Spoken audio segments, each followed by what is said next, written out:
La lettre tremblait entre les doigts d'Élise Dubois, tandis qu'elle gravissait les escaliers grinçants de l'immeuble délabré.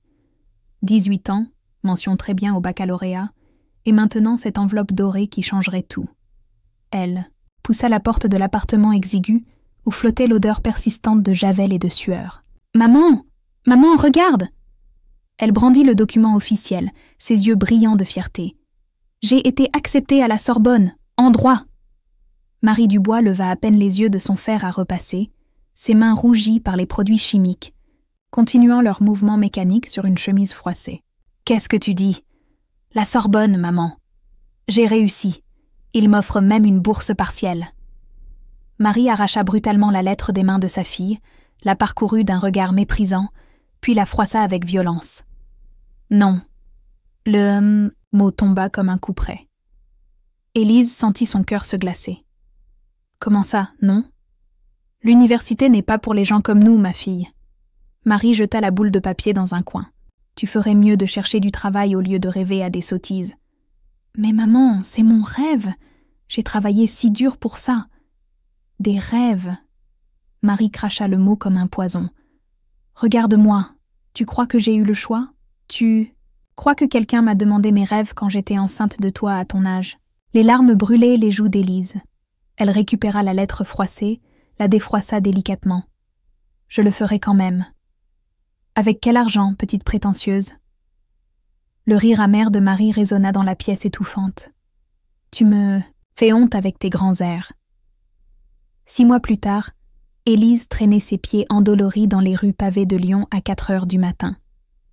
Son uniforme de serveuse puait la friture et la cigarette, ses cheveux collaient à son front, moite de transpiration. « Encore toi ?» grommela Patrice, le chef cuisinier du petit bistrot, en la voyant arriver. « Tu as une tête de déterré. »« J'ai travaillé jusqu'à 3 heures au supermarché. » Élise noua son tablier d'une main tremblante de fatigue.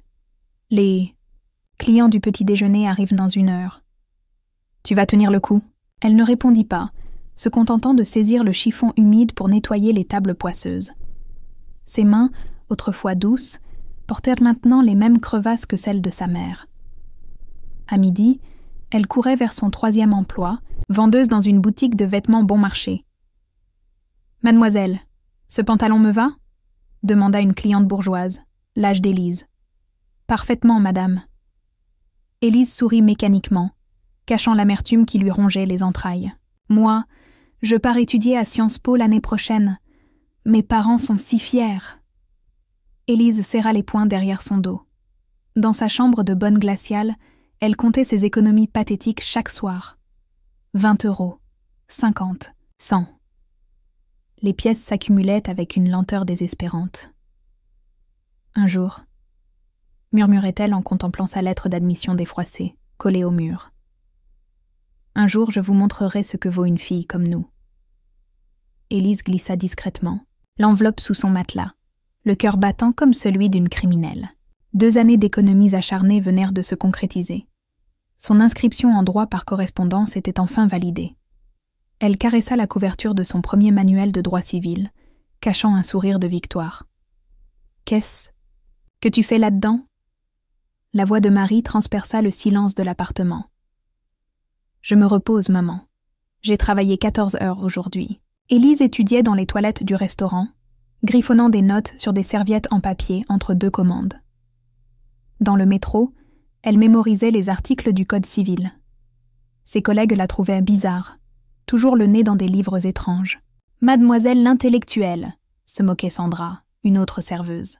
« Tu crois que ça va te mener où, tes bouquins ?»« Quelque part, » répondait Élise, serrant ses notes contre sa poitrine. Un matin, Marie fit irruption dans la chambre, fouillant partout avec une rage bestiale. « Où ils sont ?» hurla-t-elle en soulevant le matelas. Les manuels de droit s'éparpillèrent sur le sol crasseux. « Maman, non ! Tu me fais honte avec tes prétentions !» Marie saisit les livres et se dirigea vers la fenêtre ouverte. « L'université ! Tu as cru que je ne remarquerais pas tes cachotteries ? S'il te plaît, j'ai payé avec mon argent. » « Ton argent ?» Marie éclata d'un rire hystérique. « Tu vis sous mon toit, tu manges ma nourriture !» Les livres volèrent par la fenêtre, atterrissant dans la cour boueuse 3 étages plus bas. Élise regardait, pétrifiée, ses rêves s'écraser dans la saleté. « Maintenant, tu vas arrêter ces conneries et te contenter de ce que tu es. » Cette nuit-là, Élise descendit récupérer ses livres trempés. Elle les sécha page par page, larme par larme. À l'aube, elle rassembla ses maigres affaires. « Je pars. »« Bonne débarras !» cracha Marie depuis son lit. « Maître Dubois, votre plaidoirie était magistrale. » Le juge Martineau serrait la main d'Élise dans les couloirs du palais de justice de Paris. 5 années avaient sculpté la jeune femme brisée en redoutable avocate, ses arguments tranchants comme des lames. « Merci, monsieur le président. La justice n'attend pas. » Elle ajusta sa robe d'avocat, symbole de sa métamorphose. Ses cheveux autrefois ternes brillaient maintenant d'un châtain soigné. Ses mains portaient une quartier discrète. L'appartement, rue Saint-Honoré, reflétait son ascension. Parquet ciré, bibliothèque fournie, vue sur les Tuileries. « Élise, tu as encore gagné !» s'exclama Thomas, son associé, en brandissant le journal. « Les échos parlent de toi, l'avocate qui ne perd jamais. Les médias exagèrent. » Elle parcourait déjà le dossier suivant, imperturbable. « Tu ne célèbres jamais tes victoires. On pourrait sortir ce soir ? J'ai du travail. » Thomas soupira. Élise était devenue une machine juridique parfaite, mais glaciale. Ses collègues l'admirèrent de loin, n'osant pas percer sa carapace professionnelle. Le soir, seule dans son bureau luxueux, Élise contemplait les lumières de Paris. Son téléphone affichait un seul contact familial. Maman. Elle n'avait appelé qu'une fois, 3 ans plus tôt. « Allô ? Maman, c'est Élise. J'ai réussi. Le barreau. » Silence. Puis le bip impitoyable de la ligne coupée. Depuis, elle n'avait plus jamais tenté. Chaque victoire au tribunal goûtait la cendre, chaque succès résonnait dans le vide de sa solitude. Elle possédait tout ce qu'elle avait rêvé. Respect, argent, pouvoir. Mais personne avec qui partager ses conquêtes. « Bonsoir, maître », murmurait-elle à son reflet dans la vitre, seule compagne de ses nuits blanches, consacrée à démanteler d'autres familles, devant les tribunaux. La plaque dorée, Dubois, un associé, brillait sous les néons parisiens, testament silencieux d'une vengeance patiente.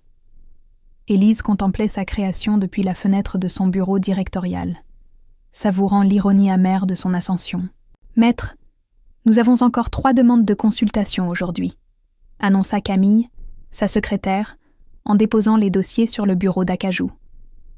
Toutes des affaires de succession conflictuelle. Parfait. Plus les familles se déchirent, mieux nous nous portons. Élise avait développé une spécialité macabre. Démanteler les héritages pourris, révéler les secrets familiaux, exposer les mensonges qui gangrénaient les dynasties bourgeoises. Chaque testament contesté, chaque frère qui trahissait sa sœur, chaque parent cupide démasqué lui procurait une satisfaction vengeresse. Maître Dubois, l'interphone grésilla. « Il y a une certaine Marie Dubois qui souhaite vous voir. Elle dit que c'est personnel et urgent. » Le stylo d'Élise se figea au-dessus du contrat qu'elle révisait. Marie Dubois. Ce nom qu'elle n'avait pas entendu prononcer depuis 3 ans résonnait comme un coup de tonnerre dans son univers policé. « Vous dites Marie Dubois ? » ?»« Oui, maître. Une femme âgée. Elle semble très inquiète. Elle insiste pour vous parler. » Élise ferma les yeux, sentant remonter des émotions qu'elle croyait enterrées. Sa mère, ici, dans son sanctuaire de réussite. Qu'est-ce qu'elle veut ? Elle a mentionné un problème juridique urgent, quelque chose à propos d'expropriation. Elle répète sans cesse qu'elle a besoin de vous. Un sourire cruel effleurait les lèvres d'Élise. Après toutes ces années de silence, sa mère venait quémander son aide. L'ironie était délicieuse. « Maître, dois-je lui donner un rendez-vous » Élise réfléchit longuement, savourant ce moment de pouvoir absolu. Sa mère attendait dans le hall luxueux, probablement intimidée par le marbre et les dorures, consciente du fossé qui s'était creusé entre elles. « Oui », finit-elle par répondre, sa voix trahissant une satisfaction glaciale. « Donnez-lui rendez-vous demain à 15h. Je suis curieuse d'entendre ce qu'elle a à me dire. » « Très bien, maître. » Élise raccrocha et pivota vers la fenêtre. Demain, pour la première fois depuis leur rupture, elle reverrait celle qui avait failli détruire ses rêves. Marie Dubois franchit les portes vitrées du cabinet avec des gestes hésitants, ses chaussures usées crissant sur le marbre immaculé. Ses cheveux grisonnants, mal coiffés, contrastaient cruellement avec l'élégance feutrée du lieu. Elle serrait contre elle un sac en vinyle défraîchi, témoin de sa condition modeste. « Madame Dubois ?» Camille l'accueillit avec un sourire professionnel. « Maître Dubois vous attend. » Marie hocha la tête, intimidée par le luxe qui l'entourait. Les tableaux, les fauteuils en cuir, cette odeur de réussite qui imprégnait chaque recoin du cabinet.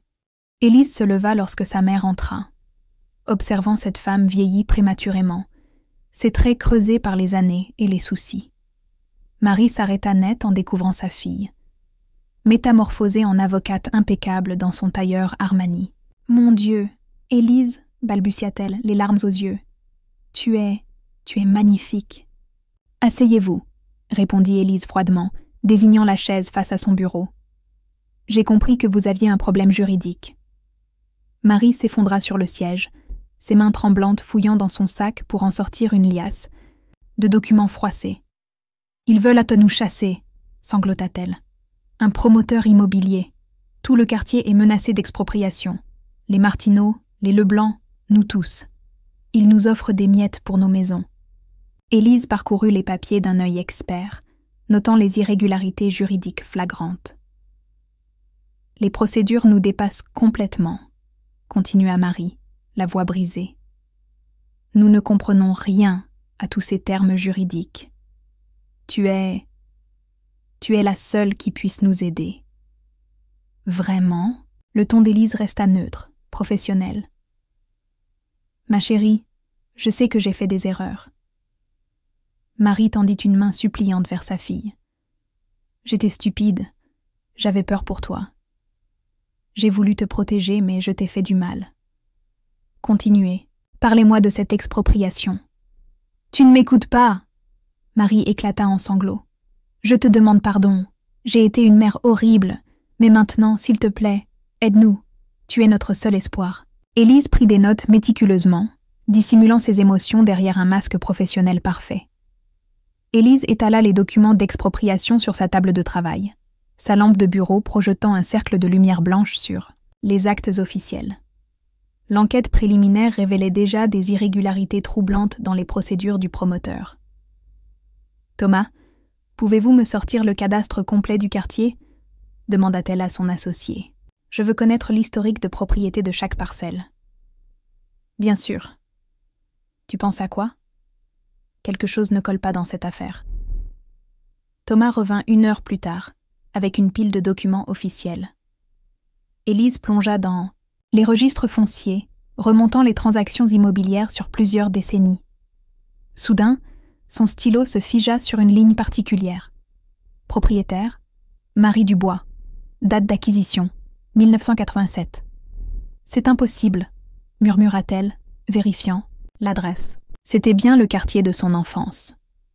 Elle tourna fébrilement les pages, découvrant d'autres parcelles, d'autres actes de propriété. Le nom de sa mère apparaissait partout. 1989, 1992, 1995.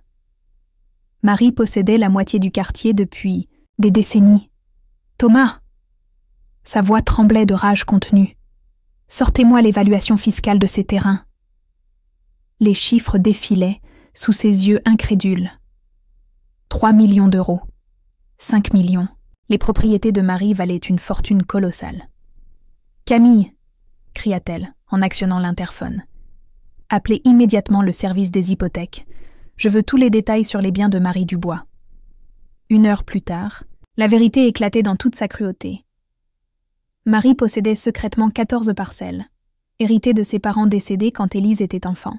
Les revenus locatifs, les plus-values, tout était soigneusement dissimulé dans des comptes offshore. Cette garce! Élise frappa violemment le bureau de son poing. Cette sale manipulatrice. « Élise, qu'est-ce qui se passe ?» Thomas la regardait, inquiet. « Ma mère, elle m'a menti toute ma vie. Elle est millionnaire, Thomas. Millionnaire. » Les larmes de rage coulaient sur ses joues. Elle m'a laissé crever de faim, m'a privé d'études, m'a humiliée. Tout ça pour protéger son trésor de guerre. Mon Dieu! Elle n'était pas femme de ménage par nécessité, mais par avarice pure, pour que personne ne soupçonne sa richesse.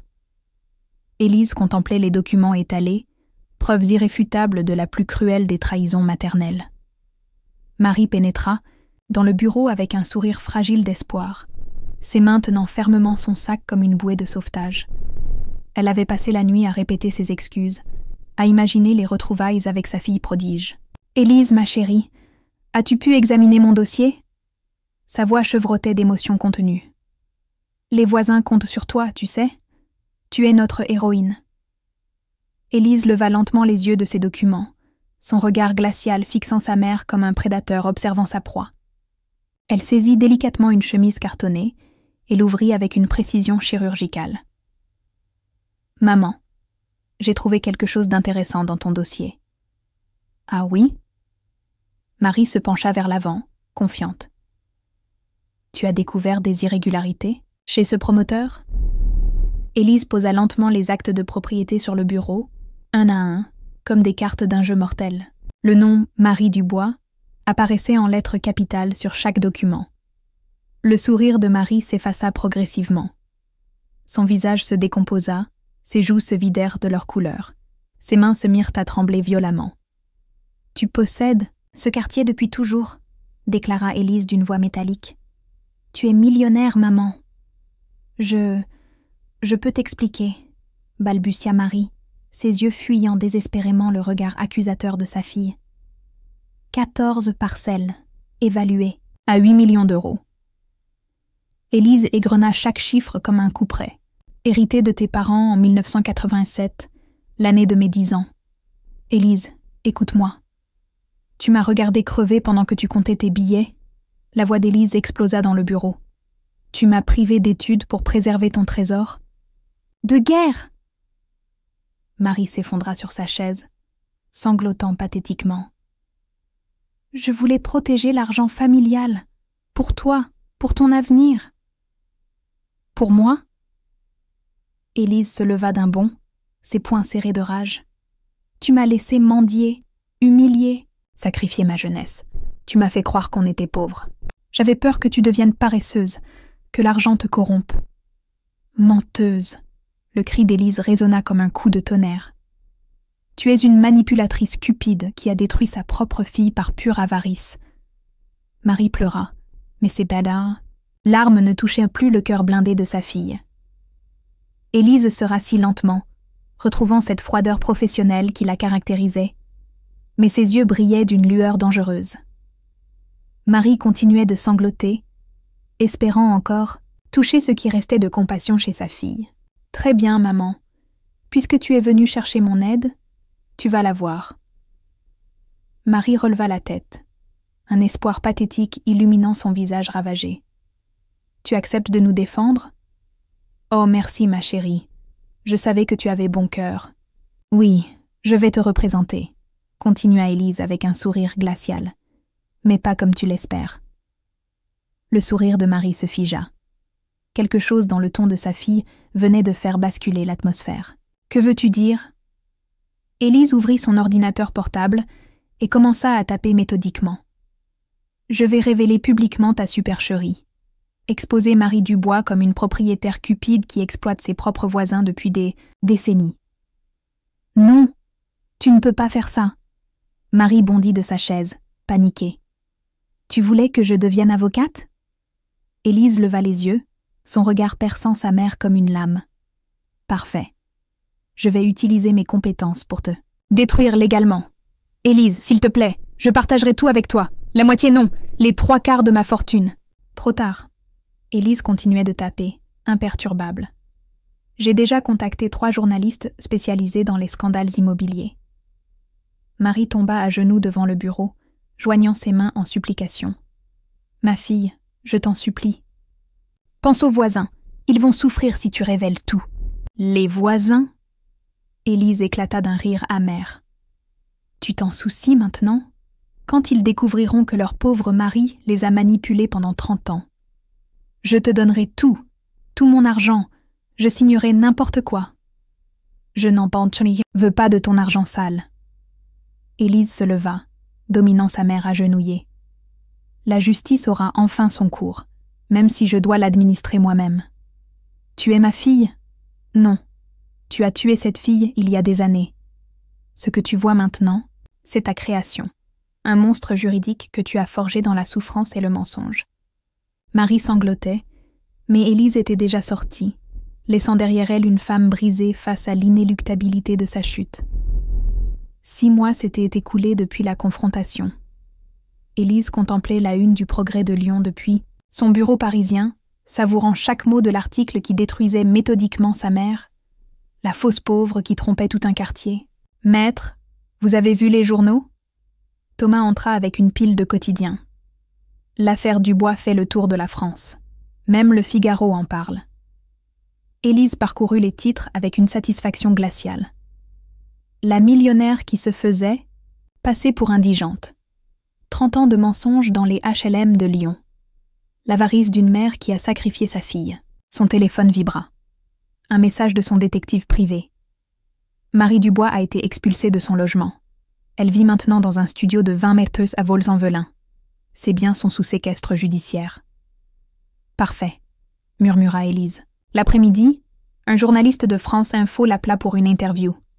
« Maître Dubois, comment réagissez-vous aux accusations selon lesquelles vous auriez orchestré la chute de votre propre mère ? » « La vérité n'a pas besoin d'être orchestrée, » répondit-elle froidement.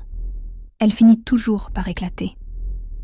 Votre mère clame partout qu'elle voulait protéger l'héritage familial. Ma mère a protégé son argent en sacrifiant sa fille. Aujourd'hui, elle découvre ce que signifie vraiment la pauvreté. Le soir, Camille lui apporta un dernier courrier.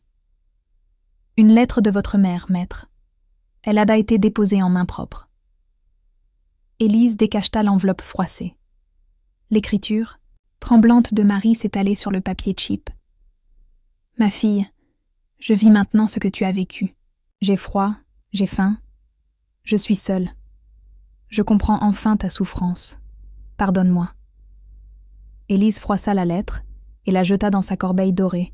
« Camille, si cette femme revient, vous lui direz que Maître Dubois ne reçoit plus les mendiantes. » Elle se tourna vers les lumières de Paris, reflétées dans les vitres de son bureau. Marie Dubois, désormais authentiquement démunie, apprenait enfin la valeur de l'abandon qu'elle avait infligé. Élise n'éprouvait ni satisfaction ni remords, seulement cette justice froide qu'elle avait si patiemment construite, brique par brique, mensonge après mensonge révélé,